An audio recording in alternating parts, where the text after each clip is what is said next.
Hi guys, Ram Ram Shah. कैसे हैं आप? उम्मीद करता हूँ ठीक होंगे। हम भी ठीक हैं। देखो, आपको एक महत्वपूर्ण सूचना देनी है, सर्दी से रिलेटेड और फसल से रिलेटेड। सर्दी और फसल से सब ये समाचार ये है कि इस टाइम में क्या होता है, जो अभी पीरियड चल रहा है, आज का कल का जो था, उसमें क्या है कि रात को ठंडी ज़्यादा गिरती है और बारिश हुई नहीं। तो सरसों के अंदर क्या करना है, देखो ये सरसों है, इसके अंदर अभी इस टाइम में पानी मत देना। नहीं तो क्या होगा कि ये सरसों जब पानी दोगे तो इसके ऊपर बर्फ़ जम जाएगी। रात को सूखी ठंडी पड़ती है, इसके ऊपर बर्फ़ जम जाएगी। इसके ऊपर बर्फ़ जमने से क्या होगा, ये फलियां हैं वो सारी ठंड के मारे मर जाएंगी। तो उत्पादन में बहुत कमी आती है, बहुत। क्योंकि मैं आज इसमें पानी देने वाला था, लेकिन मना कर दिया कि अभी नहीं देंगे, संक्रांत के बाद में देंगे। संक्रांत के बाद में क्या है कि थोड़ी ठंडी कम हो जाएगी, 2-4 दिन के बाद में। उसके बाद में अभी मकर संक्रांति तो आ गई, मान लो आज 12 तारीख होगी, 2 दिन और है। तो उसके बाद में इसमें पानी देंगे। ये सरसों दूसरी है, जो पहले मैं वीडियो डाला था वो सरसों अलग है। वो हमारी रोड से दक्षिण साइड में है और ये हमारे घर से उत्तर साइड में है, नॉर्थ में। तो ये अभी इसमें पानी देने वाला था, लेकिन घर वाले ने मना कर दिया, बोला अभी मत डालो, क्योंकि अभी इसके ऊपर पानी देंगे ओस आएगी। ओस आएगी तो फिर रात को ठंडी गिरती है तो बर्फ़ जम जाएगी इसके ऊपर, पक्की पकाई फसल सत्यानाश हो जाएगा। 5-7 दिन बाद में लगाएंगे इसमें। तो मुझे मेरे घर से दक्षिण साइड में जो थी उसके ऊपर भी मैं पानी लगाने वाला था, लेकिन अभी मैं उसमें भी नहीं लगाऊंगा, क्योंकि उसमें भी लगाऊंगा तो बर्फ़ जमने का खतरा रहता है। और बर्फ़ जमने से कुछ नहीं होता है। बर्फ़ जम के जब हवा चालू हो जाती है ना, सुबह सुबह के टाइम में, तब ज़्यादा नुकसान हो जाता है। तो हवा का तो कोई मालूम नहीं है ना, इसलिए 5-7 दिन बाद में ही इसमें पानी डालेंगे। और हो सके तो आप लोग भी अगर पानी देना है तो 5-7 दिन बाद में देना, नहीं तो भैया बर्फ़ जम जाएगी। बाई चांस ये हवा चल गई तो पूरा सत्यानाश हो जाएगा। तो मेरे किसान भाइयों, थोड़ा ध्यान रखना। अब की बार फसल थोड़ी सरसों की ठीक है, गेहूं की भी थोड़ी ठीक है, लेकिन चना और मेथी, ये 2 फसल अब की बार ठीक नहीं है। अब क्यों नहीं है, इसका तो कुछ कारण बता नहीं सकते। जो पहले धूप गिरती थी ना, धूप गिरी ना बिजाई करने के बाद में, धूप गिरी तो धूप के अंदर दिन में ठंड गिरती थी थोड़ी, और दिन में रात में ठंड गिरती थी। सुबह शाम तो मामूली ठंड होती थी और दिन में एकदम धूप गिरती थी। उसी के कारण से ही ये पूरे निकलना चालू हो गया। मेथी भी निकल गई और चना भी निकले, बहुत लोगों के निकल गए हैं। तो ये तो फ़र्क हो गया है। लेकिन चलो फिर भी जैसे भी हैं, देखो मैं आपको दिखाता हूँ, चना भी दिखाता हूँ मैं अभी। ये तो अपने सरसों जो अपने घर से उत्तर साइड में है, और उत्तर साइड में ये चने हैं। ये देखिए आप, ये चने उगे थे तब इतने अच्छे थे कि दिल खुश होता था। लेकिन अभी क्या है, ये निकल निकल के पूरा सत्यानाश हो गया। अब किस वजह से निकले हैं, कोई बोलता है ये धूप गिरती थी गर्मी की वजह से निकल गए, कई बोलते हैं ठंड नहीं गिरी इसलिए निकल गए, कई बोलते हैं कि वो पड़ाव वाला था, कोई कुछ बोलते हैं, कोई कुछ बोलते हैं। लेकिन मेरे हिसाब से तो कारण इसका यही है कि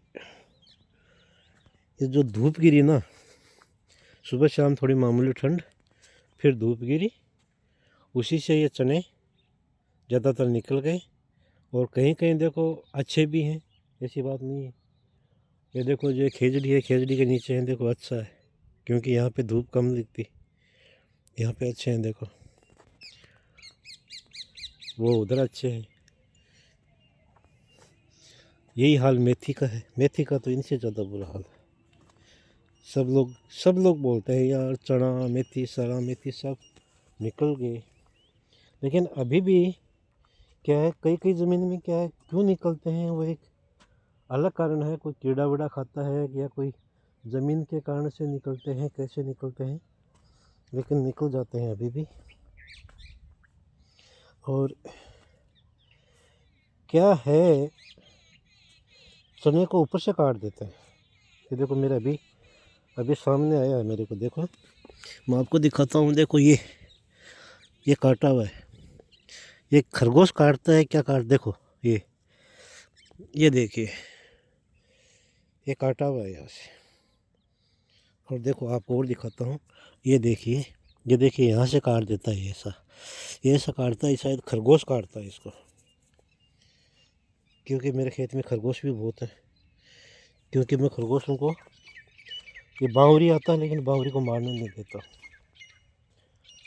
कि भाई मेरे खेत के अंदर खरगोश तितर कुछ भी हो। देखो तितर की आवाज़ सुनाई दे रही है, कि मेरे खेत में से तितर और खरगोश मत मारना, क्योंकि ये जीव हैं यार, ये भी अपना जीवन यापन कर रहे हैं। क्यों अपने को कौन सा नुकसान पहुंचा रहे हैं, कौन सा खेती करने के लिए जाएंगे। ये खरगोश का ही है भाई, खरगोश ही काटता है इसको, कोई बात नहीं।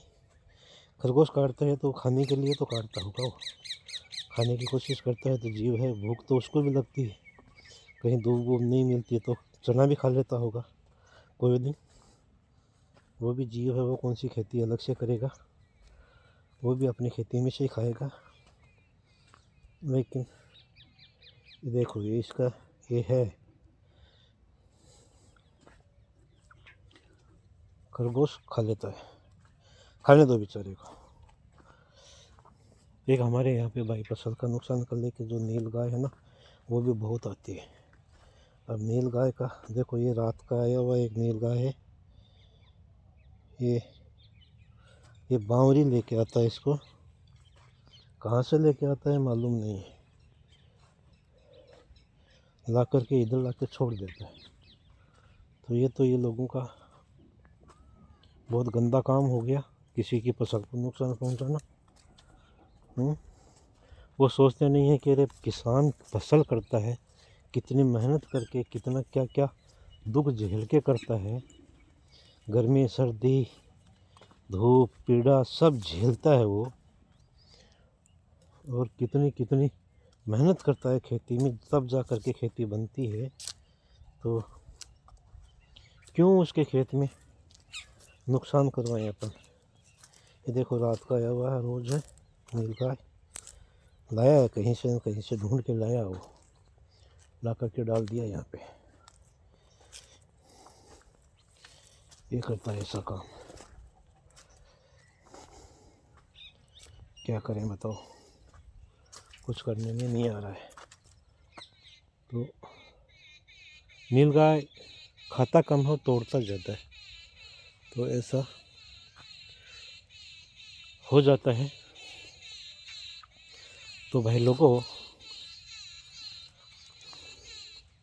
मेरा वीडियो बनाने का यही मतलब था कि सरसों के अंदर अभी इस टाइम में जो प्रेजेंट टाइम चल रहा है ना, 5-7 दिन रुक जाइए, अगर कोई पानी देना चाहता है तो 5-7 दिन रुक करके बाद में दो, ताकि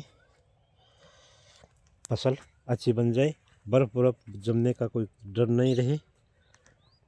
ये सरसों में थोड़ी छिद्दी है, इतनी खास नहीं है, लेकिन ज़मीन के हिसाब से फिर भी ठीक है।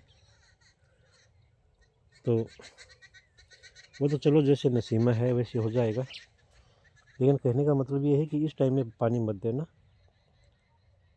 5-7 दिन बाद में दे देना, ताकि रात को ठंड थोड़ी कम हो जाए ना, तो बर्फ़ जमने की कोई ऐसा खतरा नहीं हो।